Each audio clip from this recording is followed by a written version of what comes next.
this is the story of Edward Payson Sweet.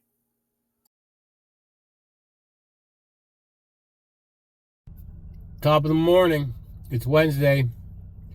I got someone in my passenger seat who's going along for a little adventure. Something I've been wanting to do for a while, and I got the last piece of information from my sister yesterday, and I'm going to go follow through on this. I got a little story to tell. If you look very closely in the detail of this thing, there's a lot of work put into this.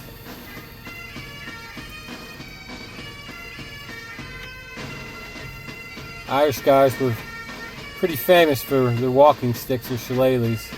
It was actually an art form to fight with these things. A little bit of attitude in every wallop. I got someone riding shotgun with me today, in spirit.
So me and Maximus are out here in Monaca at the Union Cemetery today. I'm tracking down the gravesite of Edward Payson Sweet. That was my great-great-grandfather, and it's a pretty interesting story. 4 major battles in the Civil War, and then finding love. So I'm back up here for round 2. You know, one of the things that I don't believe in is irony. When I got up here this morning, I was sitting right at my great-grandfather's gravesite, and I got a call from my nephew. He's at the Monaca recruiting station getting sworn in this morning. So help me God. So help me God. Congratulations, soldier. Welcome to the United States Army. Thank you. I'm literally up there at his gravesite. Pay respect to this man. A lot of people don't realize how many of these Irish immigrants were drawn straight into the Civil War. You know, no longer than they get off the boat and then they're recruited into the military in a country that they're new to.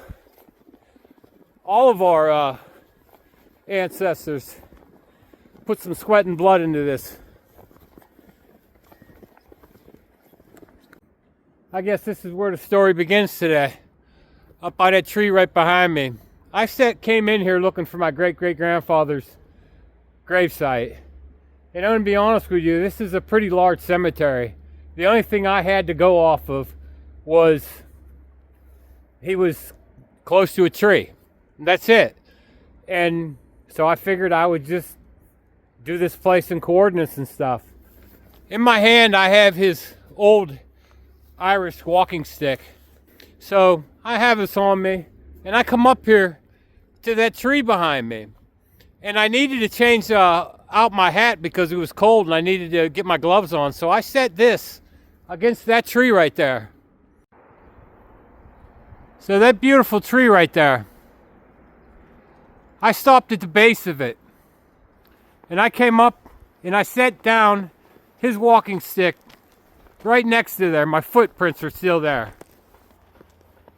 Boy, that's got some neat burls on it. So I set that right next to that with my pack, and I got my hat out. And then I walked up this path right here. My footprints, I walked straight up there. And as I was walking up here, I started to get a little bit overwhelmed with how much I was going to have to look. And then, I guess right as I got to the top of this crest right here, out of the corner of my eye, I was looking for a particular shaped gravesite. And right down there, I saw his name. I guess it was the way the light was hitting it. That's how I came across it. I've heard of people using sticks as divining rods, you know, with a Y in it to lead them to water, but, you know, I was carrying a little piece of him. My grandmother gave this to me a long time ago. And when she told me the story about these two and, you know, the war that he fought and how he had found love and how they had brought our family to this area, you never know, I might meet the man upstairs. Try to live a life that's respectable.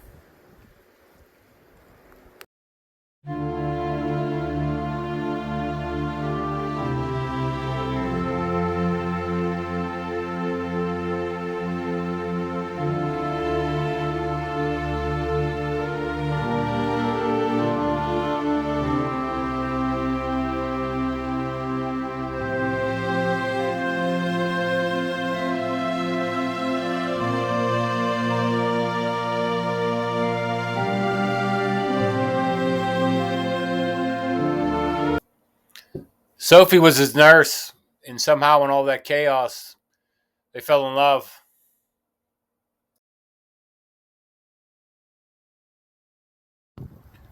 So the saying that was passed down to him that my grandmother told me, and I wrote down, what he said is, who you are speaks so loudly that the world can't hear what you're saying.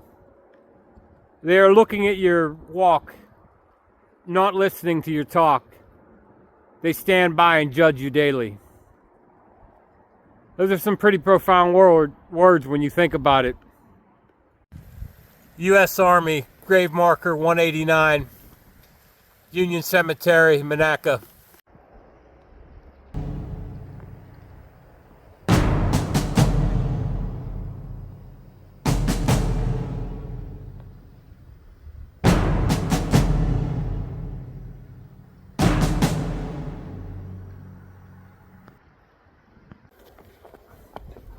Quite the day today on this chilly December day, but I do have the luck of the Irish with me, and I always have.